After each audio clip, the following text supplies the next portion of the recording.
Did Muhammad marry his own daughter-in-law? Often bigot anti-Islamists allege that Muhammad married his own daughter-in-law to malign Islam. To establish their claim, they cite various fabrications from the books of history about a man, Zayd ibn Haritha, whose divorced wife got married to Muhammad. Who really is Zayd ibn Haritha? And what can we know about him from the authentic sources? Was Zayd ibn Haritha a begotten son of Muhammad? Was Zayd ibn Haritha an adopted son of Muhammad, whom Muhammad adopted as a little baby, then grew up in the hands of Muhammad? Did Muhammad really marry his own daughter-in-law? For honest answers of all these questions, we need to research from the authentic sources. Information which are agreed on by neutral historians, not fabrications created by enemies of Islam to defame Muhammad. Sometimes these fabrications may have been collected by some Islamic historians, but they themselves have outlined these fabricated information as weak and unauthentic. Now, to understand and know who Zayd ibn Haritha was, we need to understand 6th century Arabian society, to specify 6th century Mecca. 6th century Mecca was a tribal society. There was no single united government, but many tribes, like Banu Makhzum, Banu Abd Shams, Banu Hashim, and many more. These tribes were rivals and competitors. They were responsible for their protection and safety of their own people. Attack on a single individual of a tribe member was considered as an attack on the entire tribe, and the entire tribe would revenge for that one individual. That's how 6th century Mecca functioned as a society. Zayd ibn Haritha was born into the Uthra branch of the Kalb tribe in the Najd highlands of central Arabia, far from Mecca. When Zayd was a young boy, he accompanied his mother on a visit to her family. When they were staying with the Man tribe, horsemen from the Kain tribe raided their tents and kidnapped Zayd. They took him to the market at Ukkaz and sold him as a slave. Zayd was purchased by a merchant of Mecca, Hakim ibn Hizam, who gave the boy as a present to his aunt, Khadija bint Khuwaylid. Zayd remained in her possession until she married Muhammad, when she gave the slave as a wedding present to her bridegroom.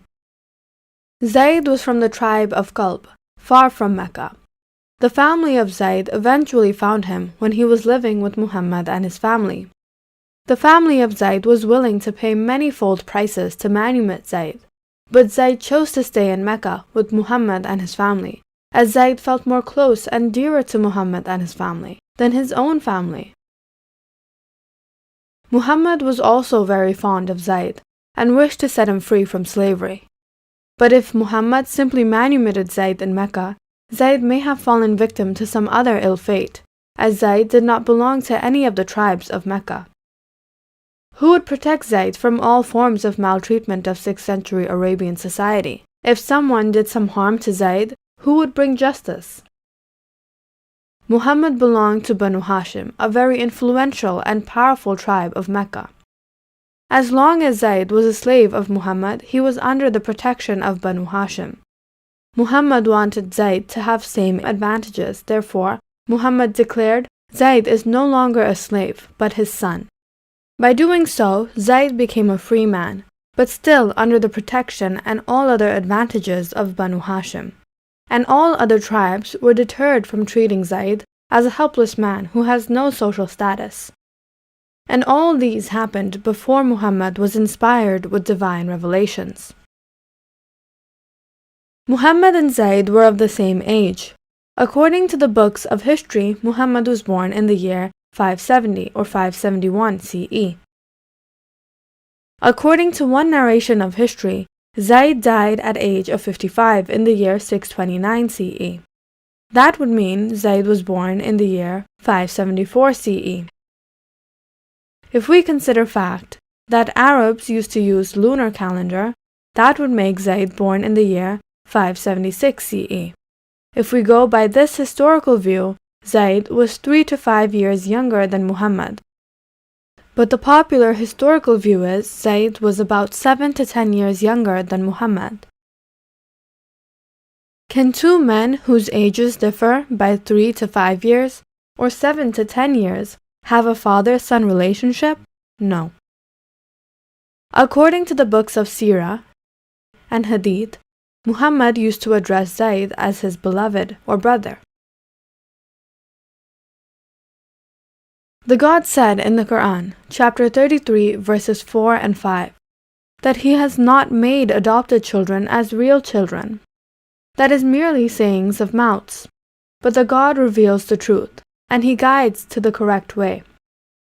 The God commanded to address adopted children by their father's name, as it is more just in the sight of the God. But if someone does not know their father's name, in that case they are brothers, and there is no blame upon those who made this error of taking adopted children as real children out of weakness of heart. The God is forgiving and merciful.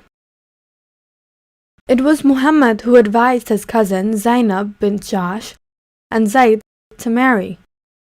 If Zayd was not Muhammad's son, how can the wife of Zayd be Muhammad's daughter-in-law?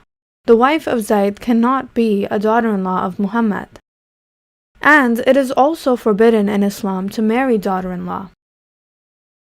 After the marriage, Zayd and Zainab were facing difficulty adjusting with each other. Very often Zayd would complain about their marriage to Muhammad, and he would advise them to be patient and be conscious of the God, and give their marriage a chance, but eventually the marriage ended up in divorce. Zainab became a helpless divorcee in the society. Later on, the God commanded Muhammad to take the responsibilities of his cousin Zainab and marry her. Muhammad was shy considering the social norm of Arabia, where superstitiously people consider adopted children as real children. The God revealed, "And remember, Muhammad, when you said to the one on whom Allah bestowed favor, and you bestowed favor, Zayd and Zainab, keep your wife and be conscious of the God, and you kept it within yourself what the God was to disclose. And you fear the people, while the God has more right that you fear Him. So, when Zayd has ended necessary for her, we married her to you, Muhammad, in order that there shall be no discomfort upon the believers concerning the wives of their adopted sons, when they have ended necessary for them, and the command of the God be accomplished." Al-Quran, chapter 33, verse 37. If a man adopts a boy, and when the boy grows up, the man marries him to his sister or daughter, would that be incestuous? No. That won't be incestuous, as there is no blood relationship and no in-law relationship. Muhammad and Zayd were similar in age, and they were very close. But Zayd was not related to Muhammad, and Zainab was Muhammad's cousin, whom Muhammad married after being divorced by her first husband, Zayd. Therefore, those who say Muhammad committed incest and married his own daughter-in-law are slandering. They have evil agenda against Islam, and they are trying very hard to cause Muslims to lose their faith and hinder people from accepting Islam. If anti-Islamist and Christian apologists have to lie to demonize Muhammad and Islam, it proves the exact opposite of their intent, as Satan endorses falsehood and the God stands for truth. It proves Islam is truly the way of life designated by the God, and Muhammad is truly the final messenger of the God. All that is good in the world is due to Islam, which means happily surrendering one's will to the will of the God. And in Muhammad we find the best of examples in mankind, the best of mankind. May the peace and blessings of the God be on Muhammad and his followers.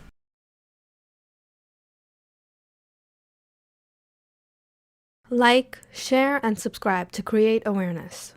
We are also available on Facebook, Google+, Twitter, and Paltalk.